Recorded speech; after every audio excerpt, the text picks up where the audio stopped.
In the earliest centuries of the medieval epoch, water flowed through the arteries of European civilization with a constancy that would later be forgotten. The remnants of Roman infrastructure, aqueducts carved through mountainsides, bathhouses crowned with vaulted ceilings, whispered of an empire where cleanliness had been elevated to ritual. When Charlemagne ascended to power in the 8th century, he understood the symbolic weight of water. At his palace in Aachen, the great king commissioned bathhouses of extraordinary scale, spring-fed pools where, as the Frankish scholar Einhard observed in his Vita Caroli Magni, the emperor invited his sons and friends to join him in a pool-like bath, and where, at times, more than 100 men bathed together. This was no mere indulgence but a declaration. The body's purity reflected the soul's governance. The 11th century witnessed the flowering of medical wisdom at the Schola Medica Salernitana, that luminous institution where Arabic learning mingled with Greco-Roman tradition.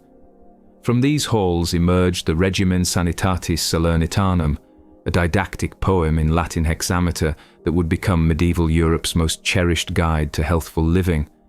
The text proclaimed with crystalline clarity, "Should you need physicians, these 3 doctors will suffice, a joyful mind, rest, and a moderate diet." Yet beyond this famous verse, the regimen dedicated entire passages to the quotidian acts of washing, instructing readers to cleanse hands and face with cold water in the morning and to maintain warmth after bathing. Such advice democratized medical knowledge, placing the instruments of health directly into common hands. In the southern reaches of Italy, among the scola's most remarkable figures, stood Trota of Salerno, a physician whose very existence later generations would dispute. In her treatise De Passionibus Mulierum Ante, in it postpartum, she wrote with unflinching directness, "Women, from the condition of their fragility, out of shame and embarrassment, do not dare reveal their anguish over their diseases, which happen in such a private place, to a physician." Yet Trota insisted upon rigorous cleanliness, particularly concerning the hands of midwives attending birth, a revolutionary concept that anticipated by 8 centuries the revelations of Semmelweis. She advocated the incorporation of exercise, good diet, low stress, and cleanliness into daily living, weaving hygiene into the very fabric of preventive medicine.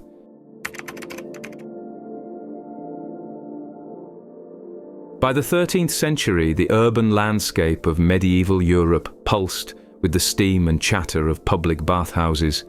Paris alone boasted 32 such establishments, their presence announced each morning by criers walking the streets. These were not merely places of washing, but theatres of social communion. In Southwark, across the Thames from London, 18 bathhouses beckoned to artisans and merchants, while even modest towns maintained bathing facilities, often ingeniously attached to bakeries where ovens heated water through connected pipes. The bathhouse was cinema, gathering place, and sanctuary rolled into one, a rare space where the rigid hierarchies of medieval society momentarily dissolved in warm water. Inside these establishments, wooden tubs lined walls, and bathers reclined on planks stretched across the water's surface, transforming vessels of cleanliness into dining tables. 15th century German woodcuts immortalize these scenes, naked couples sharing tubs, eating meals, drinking spiced wine, their laughter rising with the steam. The historian William Tyler, examining 14th century Dijon, described 4 étuves where affluent and influential people lounged on couches, drinking hot spiced wine and enjoying the pleasures of gender, despite municipal attempts to enforce propriety through fines. In medieval Sweden, bathhouses acquired such sacred status that they became legal sanctuaries for fugitives, though paradoxically, crimes committed within these walls warranted double punishment, for the naked bather was deemed uniquely vulnerable. The bathhouse also served as clinic. Bathers, the proprietors and attendants, practiced rudimentary medicine, bloodletting through cupping glasses, tooth extractions with iron forceps, the lancing of boils. As historian Jana Koumans observes, these establishments enabled a large part of the population to maintain health and hygienic norms according to their ideas of health. correcting imbalances in the four humours through sweat and purging. Medical theory flowed directly into urban policy. Municipalities recognized bathhouses as vectors of public health, essential infrastructure for cities choking on their own waste. Yet beneath this culture of communal washing lurked darker currents. Bathhouses acquired reputations as sites of moral dissolution. The Church, ever vigilant against bodily temptation, issued stern warnings. Mixed bathing, the mingling of unmarried men and women, all invited condemnation from pulpits. Some establishments became indistinguishable from brothels, their steam rooms hosting transactions that scandalized ecclesiastical authorities. The Church, sensitive to growing criticism, Tyler notes, cooperated with civil authorities in fighting crime and immorality. By the late 15th century, regulations tightened like garrots around bathhouse freedoms.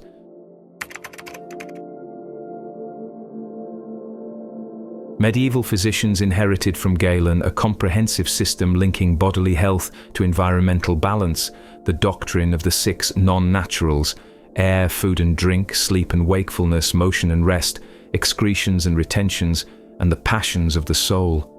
Within this framework, bathing occupied an exalted position, neither luxury nor vice, but therapeutic necessity. Peter of Eboli, in his 1197 poem De Balneis Puteolanis, celebrated the thermal springs near Naples, describing pools sheltered by domed buildings and natural caves, waters believed to restore vigor and heal afflictions. These were sites of pilgrimage where the diseased sought redemption through immersion. Maino de Meneri, the 14th century Milanese physician educated in Paris, composed his own Regimen Sanitatis with meticulous attention to bathing protocols. He stated plainly that the bath cleans the external body parts of dirt left behind from exercise, yet devoted 1,500 words to the proper conduct of bathing under various circumstances, during pregnancy, in old age, whilst travelling. His treatise enumerated 57 distinct methods, each calibrated to individual constitution and season. The Secreta Secretorum, another influential medical text, warned that excessively long baths lead to fatness and feebleness, while recommending spring and winter as optimal bathing seasons, summer to be avoided. In 1336, Pietro de Tussignano formulated 12 rules for visitors to the healing baths at Burmi, near Switzerland. Among his prescriptions, bathers should not have too much intercourse nor have abstained from it before treatment, and should enter the bath with an empty stomach, or at most just 2 spoons of raisins with a little wine. Such specificity reveals the gravity with which medieval medicine approached hydrotherapy, not casual pleasure, but calculated intervention. For those wealthy enough to afford private bathing, the ritual could be elaborate. Noblemen and their households possessed wooden tubs, laboriously filled with water heated over fires. Herbs and flowers, chamomile, lavender, rosemary, sage, mint, steeped in the water, releasing their aromatic essences. Some added scented waters: rose, orange blossom, jasmine, lemon. These were not frivolous additions, but medical applications, believed to purify through scent as much as through washing. Beyond the privileged circles of nobility and prosperous burghers, medieval life unfolded in textures of dirt and expedient cleanliness. For the peasant toiling in fields, full immersion bathing remained an infrequent luxury, perhaps a handful of times yearly, reserved for festivals or when proximity to rivers permitted. Daily hygiene consisted of simpler acts: washing hands and face in basins, rinsing with cold water drawn from wells, perhaps washing feet before retiring.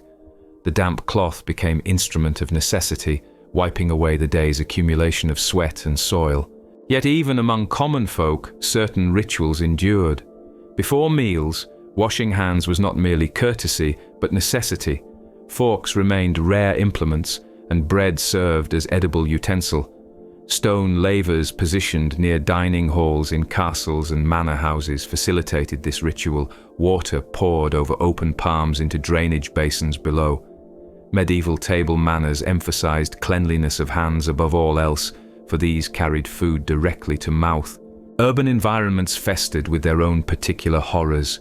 Streets narrowed by overhanging upper stories trapped fetid air, open sewers channeled waste, dirty water from kitchens, refuse from artisan workshops, the contents of chamber pots, into rivers that also supplied drinking water. Archaeological evidence from medieval towns reveals the grim reality. Animal bones and human waste commingled in layers of organic decay.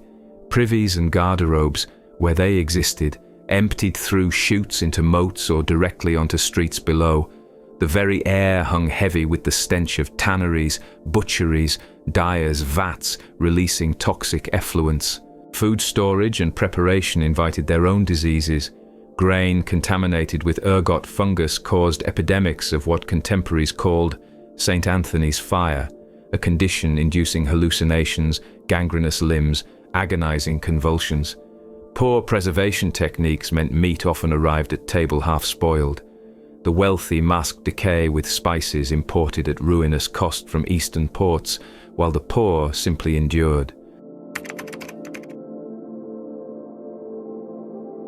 Within the medieval mouth, a silent war raged against enamel and bone. Anthropological studies revealed a staggering prevalence of dental caries. Archaeological examination of skeletal remains from the 16th and 17th centuries shows that approximately 80% of adults suffered from tooth decay, while 30% of youth bore similar afflictions. These were not idle numbers but intimate agonies, the persistent throb of infected pulp, the gradual loosening of teeth in inflamed sockets. Medieval people understood oral hygiene's importance, even lacking knowledge of bacterial causation. Written sources recommend rinsing mouths with water, wine, or herbal decoctions. For cleaning, they employed linen cloths or powders ground from herbs and ashes. Rosemary ash proved particularly popular. Some fashioned rudimentary toothpicks from bone or wood, excavated in abundance from archaeological sites. Chewing aromatic herbs, laurel, mint, sage, freshened breath and provided mild antiseptic benefits. Yet these measures proved insufficient against relentless decay. Caries localized differently than in modern populations. Coarse bread, stone ground, and containing grit from millstones abraded chewing surfaces rapidly. Cavities therefore appeared predominantly on interdental surfaces and at the tooth neck rather than upon molars' crowns. The wealthy consuming finer foods experienced slower dental wear but still succumbed to decay from honey and dried fruits, the medieval era's luxury sweeteners. Treatment options remained primitive and agonizing. Barbers, lacking formal medical training, performed most dental surgery. Extraction was the universal remedy for severe pain, accomplished through brute force with metal forceps and no anesthesia save perhaps copious wine. Popular belief attributed dental pain to toothworms, invisible creatures gnawing from within.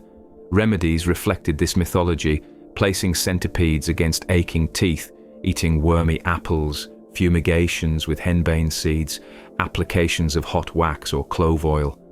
The latter treatments, expensive and available only to nobility, at least provided genuine analgesic relief through their chemical properties.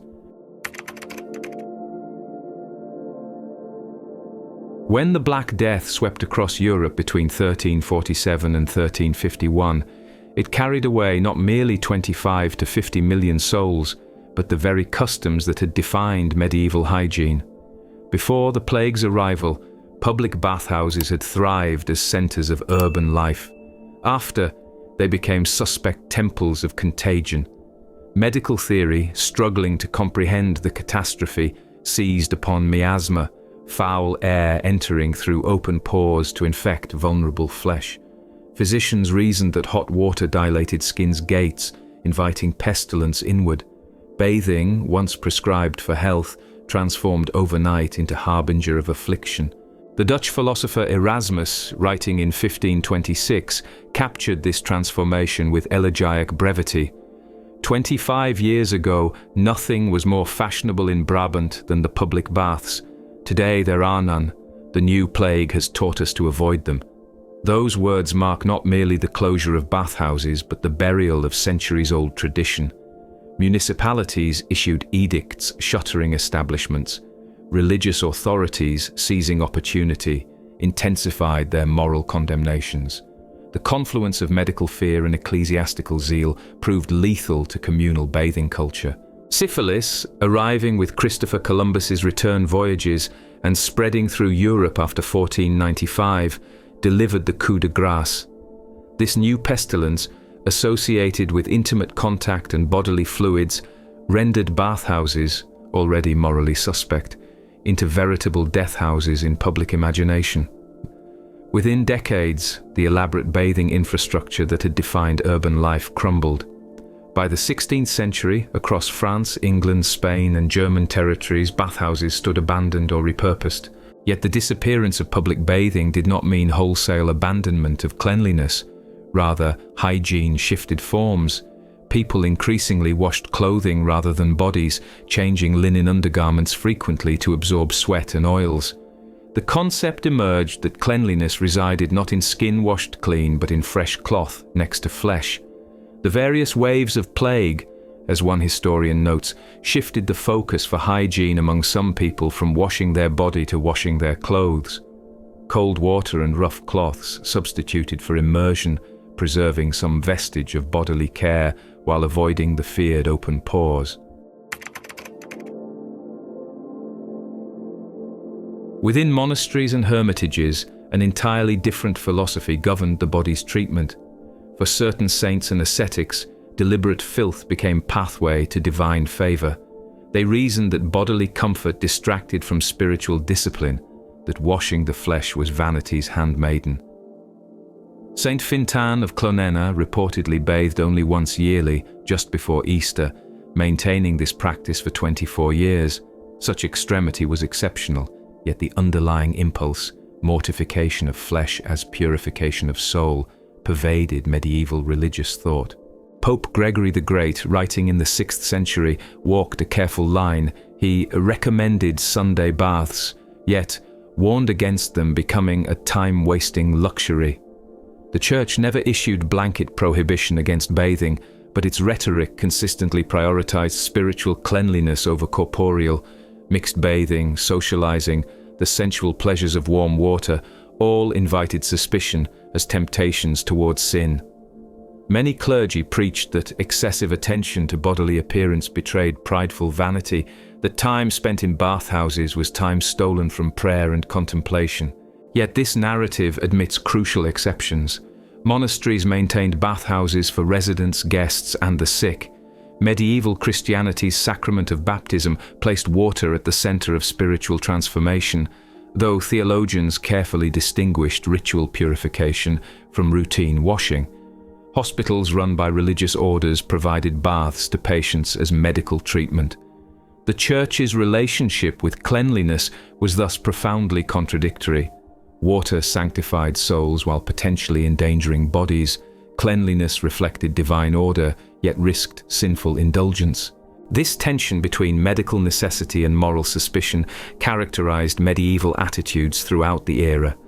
Physicians advocated bathing based on humoral theory, while priests condemned it as spiritual peril. Urban authorities promoted bathhouses for public health, while simultaneously regulating them to prevent moral corruption. Common people navigated these competing demands as best they could, seeking cleanliness when practical while remaining alert to accusations of vanity or worse.